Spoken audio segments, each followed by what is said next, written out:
My guest in this episode is Bronwyn Yam. Bronwyn has had a career where she's had to change and adapt her leadership style a number of times. She's spanned many continents. She's had careers in consulting in US, Asia, and Australia, and now she's become one of those strategic leaders here in the Australian financial services industry.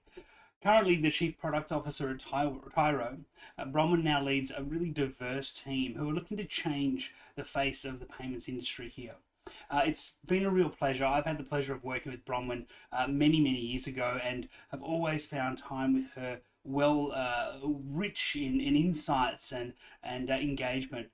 This conversation equally full of gems of wisdom for you. We spoke on how to adapt to new cultures, how becoming a leader of your peers can be a challenge, and the importance of making decisions even when they're challenging. I really hope you enjoy this chat with Tyro's Chief Product Officer, the incredibly generous Bronwyn Yam.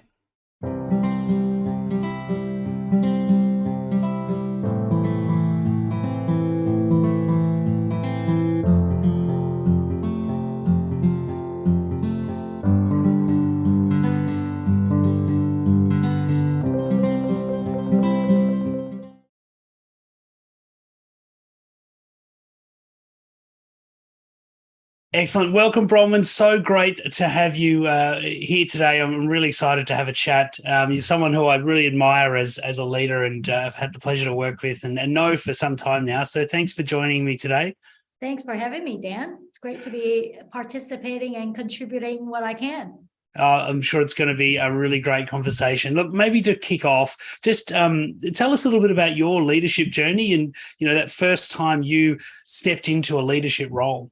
Sure. So I pretty much stepped into a leadership role back in my consulting days, early on in my career. And it's, a very set path that the consulting firms give you, which is you start off as a consultant analyst, and then you do well in the client assignments that you've been given. Next thing you know is that you get promoted to a manager, and suddenly you've got people responsibilities of a team when you get promoted to that manager. So that was relatively early on in my career. And since then, there's been just a lot of learnings of, what does it actually mean to be a manager in terms of continuing to hone in on your craft and your domain expertise. But that really important bit, which is learning about people management, the good, the bad, the ugly. And so it's been challenging at the beginning because no one really preps you for it. But when you get that promotion, you're just so delighted because that's kind of the career path or the short-term goals that you've been working at.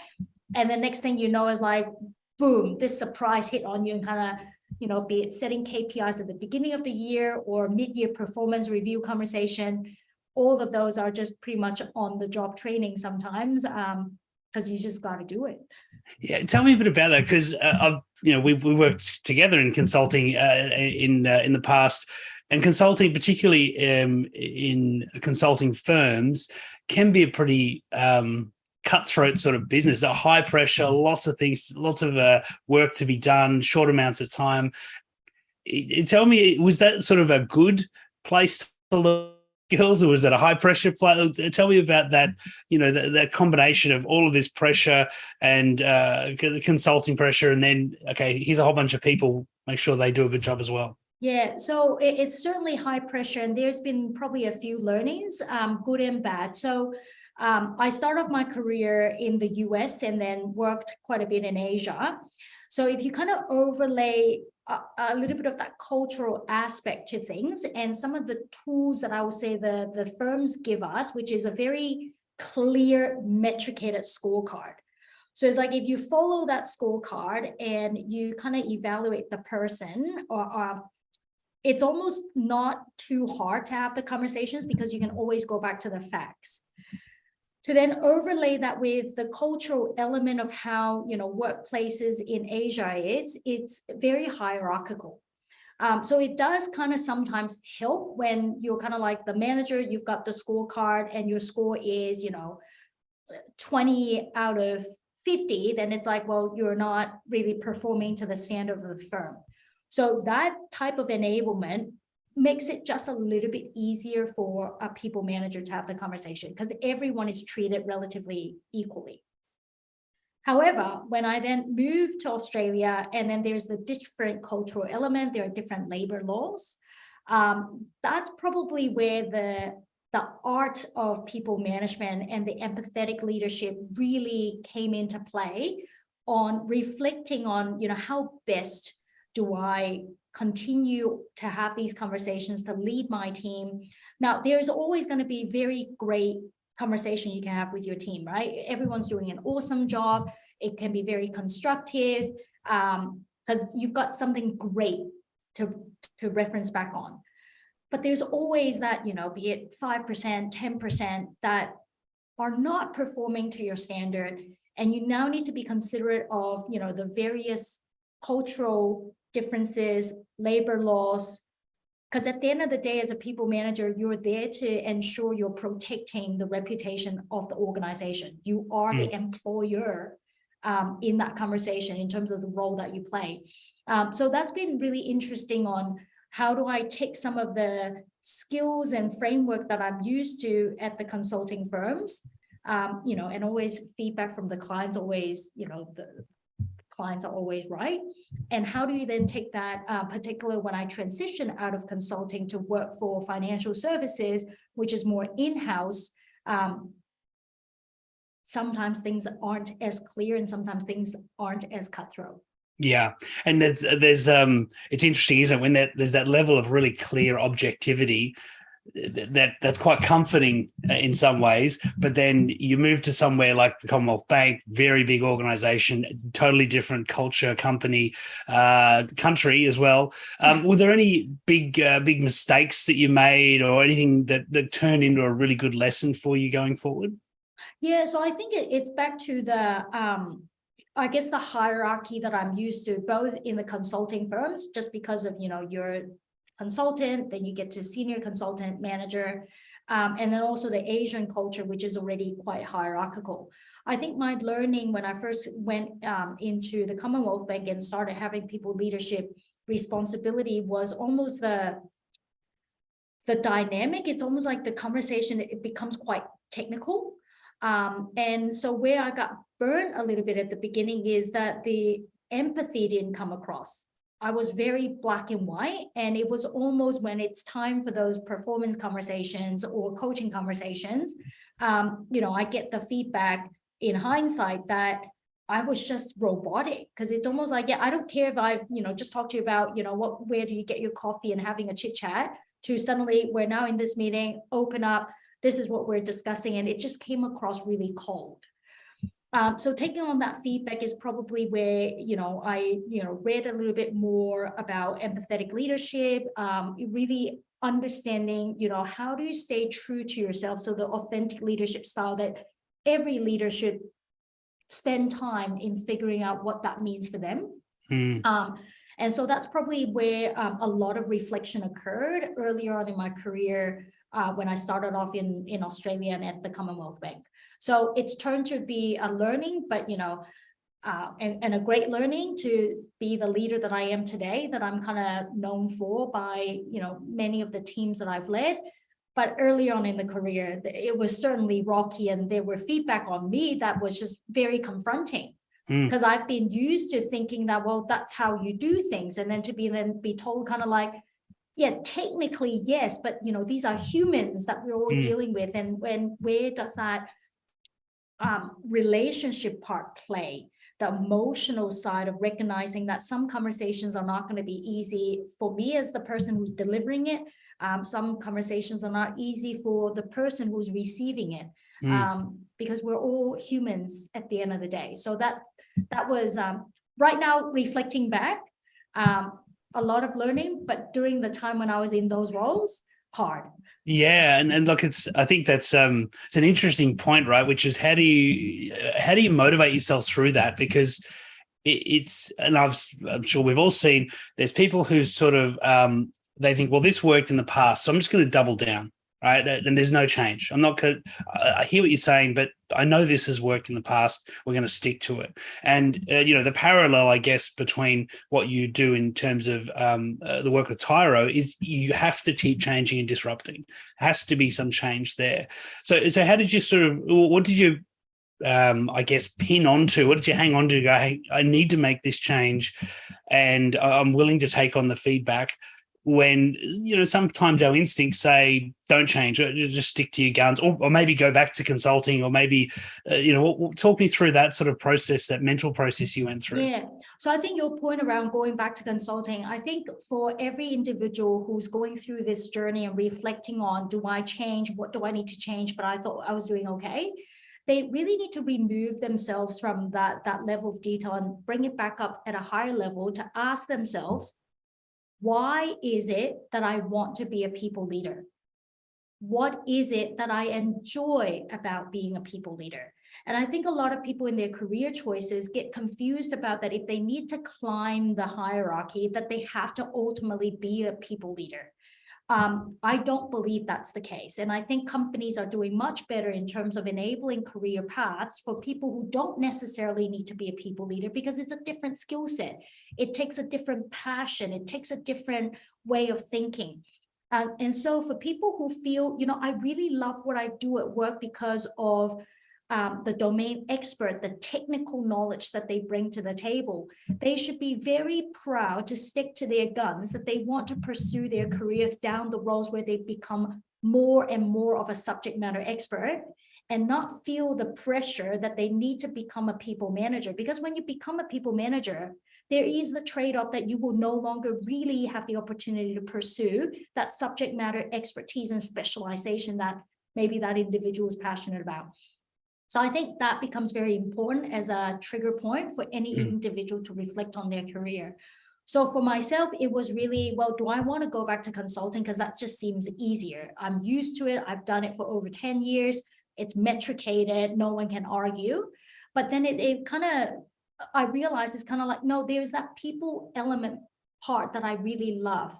The coaching, the fostering, and the coaching conversation is not all good news. Right? Coaching conversations many times is about how do you help that individual to improve on what they're doing. And I really love doing that. And I love the ability for me to share my war stories to my teams for them to progress and improve on the way that they do things, to give them perspectives to how they should do problem solving. And because that's an element of the role that I enjoy, I was okay that I may not necessarily continuously work on my own technical development and getting to be a deeper expertise on certain things. And I was very happy to kind of become more and more of a generalist, but having the different experiences to then be able to coach the people who are on my teams. So for me, that was the anchor point. Do I still find passion in helping people, coaching people, despite the fact that sometimes it's challenging conversation, as part of what I feel as what's stretching me and growing my career? And thus I remained in a leadership role and constantly reflecting and taking feedback. What do I need to change to be a better leader? And what do I need to change to enable my team to be a better team and a higher performing team? Yeah, absolutely. I think it's a really important point. I mean, we would never say to an artist, all right, to make more money or be a better artist, you now have to look after all these people. We're happy for them to be artists. The trick of leadership is, how do I bring these elements together where there are so many experts, but how do we coordinate that? And, that sort of ability to coordinate is a big part of what we need more of, that senior leadership able to bring these experts in a room and not have all the answers, and to be able to sort of conduct that orchestra, if you like. Is there a sort of common issue or challenge that you see? You obviously see a lot of people in your team who are those emerging leaders who are coming up as well. What are some of the challenges you see them commonly stepping into and facing? So I think two key things that I see when emerging leaders come through is, firstly, how do they reestablish themselves as a leader by, because, many situations is that they are peers to each other. And then suddenly they get the promotion and they step up, and then all their previous peers now become their direct reports. So that awkwardness is usually anxiety number one, and that's where it leads to many mistakes, number one.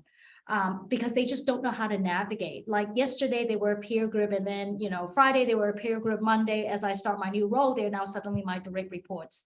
So I think that's number one. And then number two is the balance between establishing, I'll call it, friendship and great rapport with your team versus the moment where you need to be the team leader. I find a lot of emerging leaders finding it difficult but I want to be friends with my team because I want to understand what's going on in their lives. I want to understand what motivates them. And then that sometimes may feel like it's turned into a really blossoming friendship. So when it comes time to actually have some of the more technical conversations about how they're progressing, and the results that they are or are not delivering, then it becomes awkward again. So I think those two things is a watch point for emerging leaders, that they need to prepare themselves that you can remain friends with your team and you get to know who they are as a person, what motivates them, find out about, their family or what matters to them.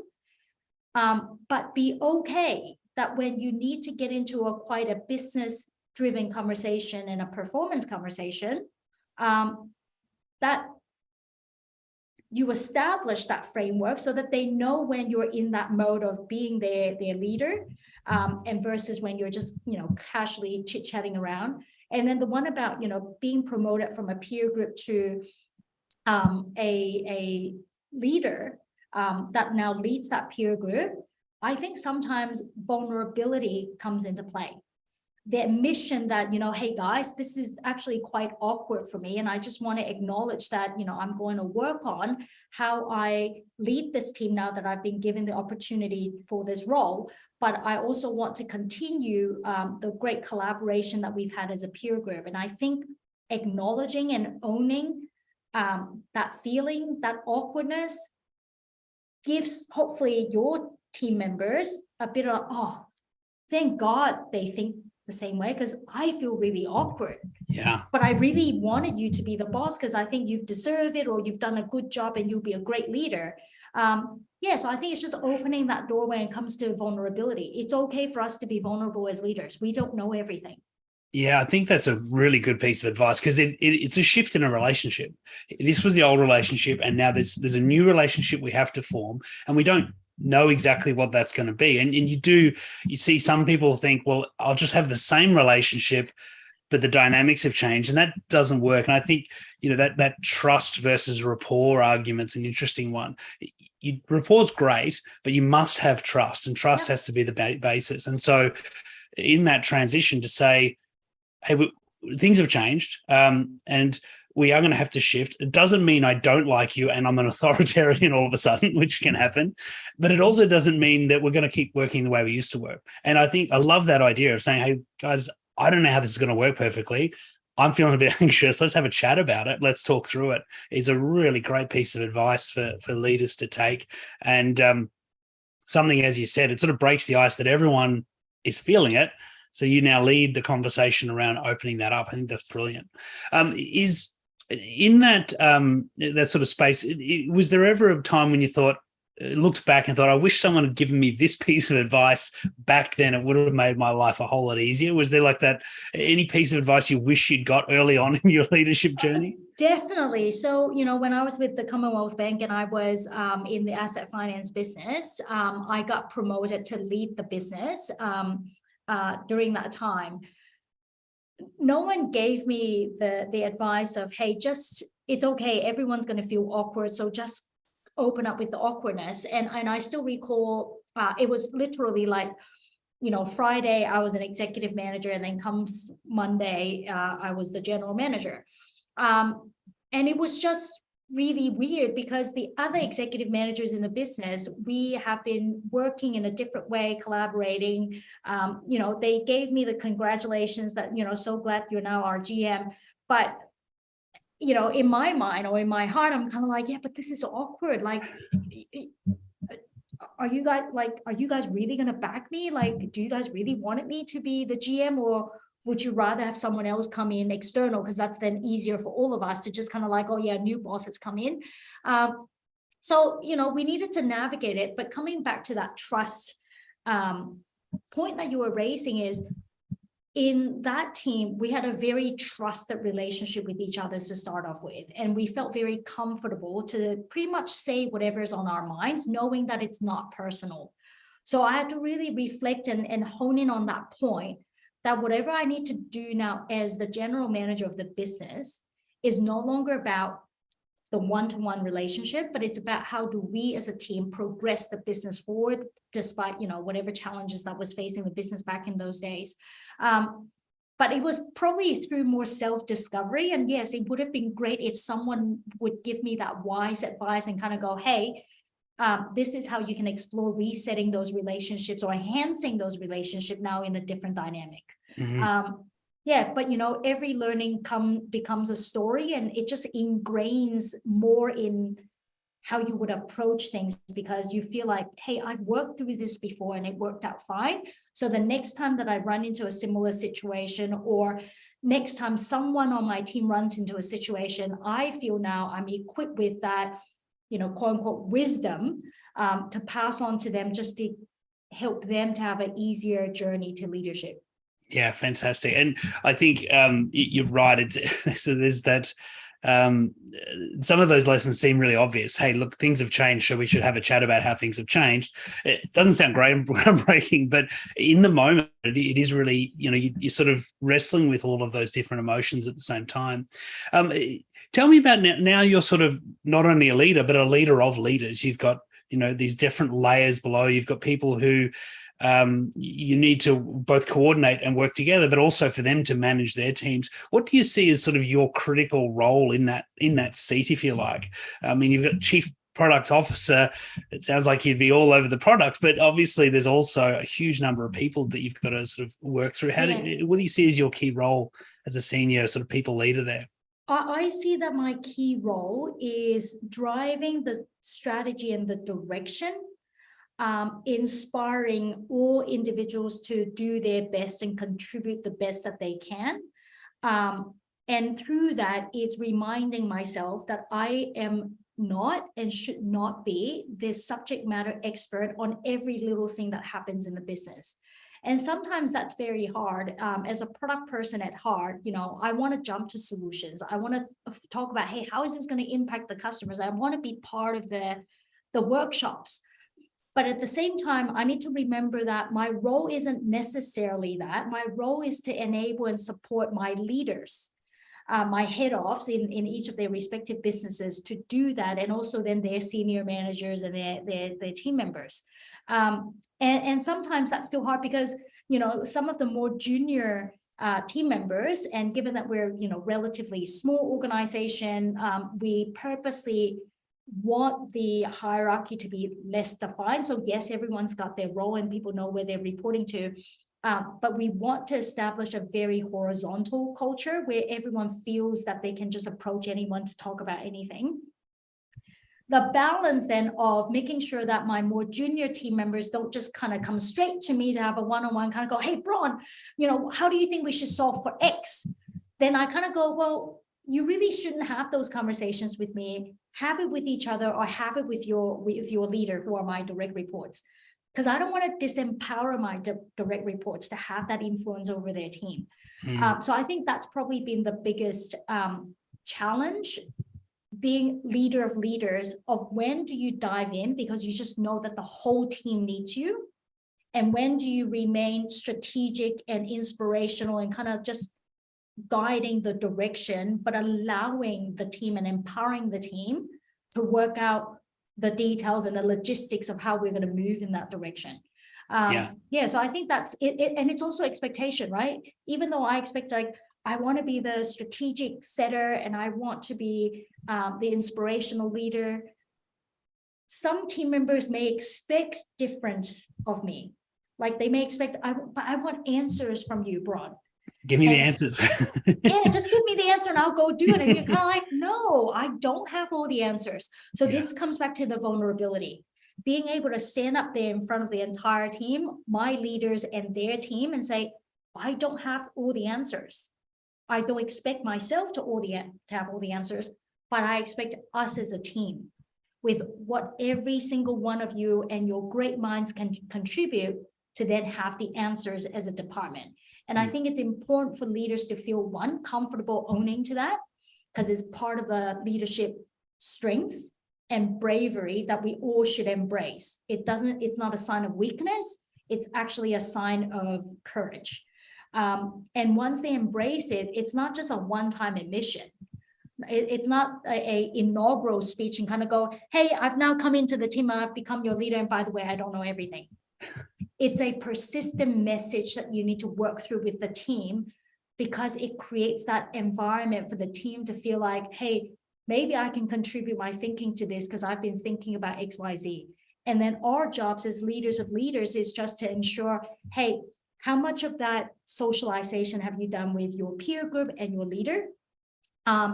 And just then as a whole, what are some of the perspectives or gaps that they might have missed in their thinking? And I think that's important for every leader to remind themselves, don't dive in.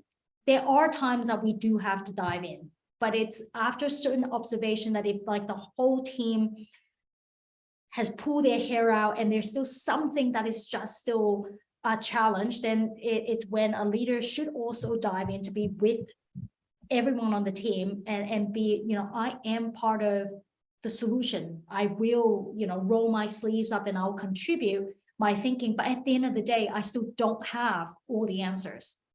You mentioned the expectations, and I think this is really important because in our own minds, we have expectations of the way the world should be and how people should work. And our natural assumption generally is that everyone else has those same expectations that we do. And as you sort of know, in leadership, that rarely happens. Rarely can you get a room of people who will share expectations. How do you go about setting and reinforcing those expectations with such a big group of people? You got new people coming in, you've got very different personalities, diversity all through the organization. What are some of the techniques you find to help sort of set those expectations?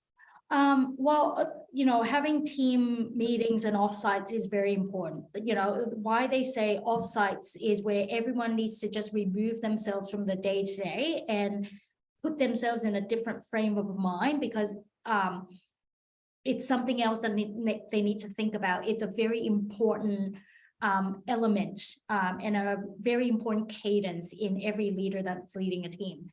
And for me, the way that I do it is I will constantly remind, like particularly if the team or the business is going through some tough and challenging times, it is using that to say, hey, we're all in this together. I don't have all the answers, but this is why I feel supported by such a capable team, and that's you. And I think that's very important to remind the team of the roles and the experiences that they bring, whether they're junior or senior. Everyone's always got some things to contribute, and allowing them to understand that this is why we've got a diverse group of people. People come from different walks of life. Is that everyone's got something to contribute, almost like puzzle pieces that comes together that will become an awesome, picture or awesome solution at the end of the day. And during the good times, when the team have achieved something amazing and it's celebration, you need to use that chance to also reemphasize the reason of how we got there is not because of me. Because team, remember, I don't have all the answers. The reason of why we're celebrating this achievement is because of all of you, for all the different pieces and parts that you've contributed to make this successful and awesome. So I think both the good and the bad, you can always anchor back on why you need the team and the value that they bring, because no one has the answer. And that's what leaders need to continue to persist with that message. Yeah, I think that's really great, particularly in those challenging times. It's sometimes a little bit seductive for a leader to sort of say, oh, look, I've got this. I've got it all. Don't worry. I've got it all worked out. We're going to be fine. And the reality is that no one knows the right answers, right? No one knows the perfect way forward. And I think you're right, setting that that expectation that as a team, this is how we can work together to get through this is a really powerful step. Yeah. And again, it's something that I see some leaders think, well, when I get to the top, then I'll do that. I'll wait till I get up there. But at the moment, I can't. But actually, the earlier you start that empowering your people, you realize that the pressure's off. You don't have to have all the answers all the time, and it sort of empowers everyone else. Yeah. Just one more point, I think on the flip Yeah. side is that there are times, talk about expectation. Your teams expect you to make decisions. And as leaders, we're all put in our roles to have to make decisions. And I think this is where you need to choose the time when you just kind of have heard everyone's input and you just need to make that call. But I think even on the times where you make that call, you make it clear to the team that with all the input and consideration and everything that's happening, we're going this way, we're going to turn left.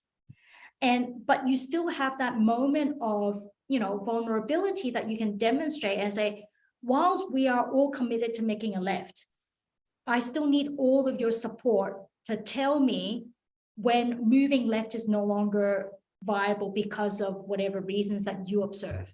Or if you truly believe that turning left is not the right decision, help me understand your perspective. So I think leaders needs to learn to balance when they do need to make that call, because all of us have worked for leaders that we feel like they just make that damn decision. Come on, you're the boss. And they just refuse to. So you're like dwindling, kind of like, are we going or are we not? So I want to make sure that the emerging leaders don't fall through that trap of, oh, no, I'll just listen to everyone's input. And then, I'm still worried about making the decision. Maybe I'll wait for my boss to make the decision. So I think, that's another art in itself that will require some tuning, some testing. But the key thing is, yes, team, I'm making this decision based on XYZ input to the best of our knowledge right now. Now, it's not guaranteed that's the right thing, but as a team, let's be prepared to pivot because we may need to. It may be the wrong decision, but we've got to land on something so that we can move on. And I think that is another sign of bravery as well, because just because I've made the decision does not mean that it's right. I would hope that my experience and, the years that maybe I've been in the industry and the different things that I've seen will give me the best educated guess that, this decision is going to steer us in the right direction. That's another reason for why I've been, put in the leadership position. But nothing is 100%, and the team needs to know that. And it might be right for the moment, but not tomorrow. It might be, and I really love that, because I think it's, you're exactly right. You do see a lot of leaders who, they sort of sit on the fence so much. I love this old analogy. If I want to wear black shoes out tonight and my wife wants me to wear brown, the worst outcome is if I wear one of each. And that's the worst. It's better to go, no, I'm going to make a call one way or the other and go with it. And then, that second point of saying, yes, I've made the call, but it might not be right. It might be right for now, or as right as it can be for now, and wrong tomorrow. And I'm still listening. I'm always open. I'm never it's never definitive. And, we've both worked in strategy a long time. People put a lot of gloss around it, but it's choosing what to do and what not to do, and then being ready to change again. Yep. And sort of that continuous process. Yep. I think that's brilliant. Is there someone who you sort of admire, someone you've worked with, or a coach or mentor, someone who you look at and think they've really sort of taught you or you admire as a leader? So I would say all of the leaders that I've worked for have contributed to my journey as a leader one way or another. And so I don't have like a set mentor, and I know there are some people that works really well with a set mentor, but for me, what worked really well was at that point in time for some of the inputs that I needed, then I find people who are great at that, and I kind of create I'll call it a short-term mentorship dialogue with them. And then once they've helped me navigate and it's no longer really my let's say the challenge is something else has come up, then I would usually find within my network someone else that's great in thinking through or working through some of those challenges. But every leader that I've worked for and worked with have contributed to, I guess, my philosophy of leadership, because I always observe the good and the bad. And I always reflect on, well, for example, when I was working for a leader A, I did not like 1, 2, and 3. So when I become a leader, I want to make sure that I'm no longer doing 1, 2, and 3 to my team. So I would say thank you to all the managers and leaders that I've worked with them for, because they helped me to be who I am today.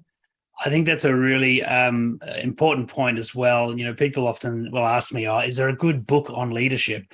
and or someone, a formula, and the reality is there isn't. There's lots of great information in lots of them, but you've got to, as you said, you've got to sort of pick through and find, actually, hang on, what leader do I want to be first? Because if I don't know what I want to be, there's no way I'm going to get there.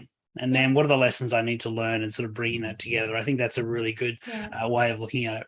And I think one of the best advice that was given to me previously by general executive manager in HR is that once you worked out kind of what leader you want to be, we all need to be brave enough to share that blueprint with others, particularly when we're evaluating whether it's time to change career or pursuing roles. If we don't advocate for ourselves and talk about what kind of leader, what kind of roles and teams we want to be in, no one else will ever know that. So it's on us to get that narrative happening. It's on us to figure out who we really want to be, because it's not about, most of the time, it's not about a role that has, the black and white JD. It's about what are the things that attracts us to a role? What are the things that we still want to continue to develop on and stretch ourselves, because we're all still growing and learning every single day. And it's about being able to share that with, other leaders or hiring managers, for them to then guide you and support you on how you can find that right opportunity.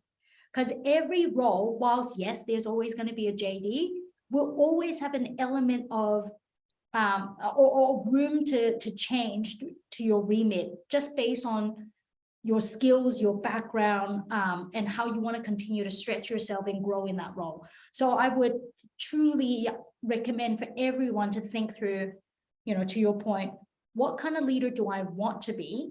And from there, figure out how they should be sharing that effectively with other leaders, so that using those opportunities as coaching opportunities, but also laying the path forward for other career opportunities that they can grow into and explore. Yeah, I really love that. It's that's that sense of finding what sort of leader you want to be, your ambition. You've got to have that sense of, if I head down this path, then I know it's going to be the right one for me. I might have to move and adapt a little bit, but I also love a point that you talked about earlier, which is, what do I not want to be? Like, I don't want to. If people go, "Hey, what's it like to work with Daniel?" What are the words I just don't want to? I don't want them to come out of their mouth.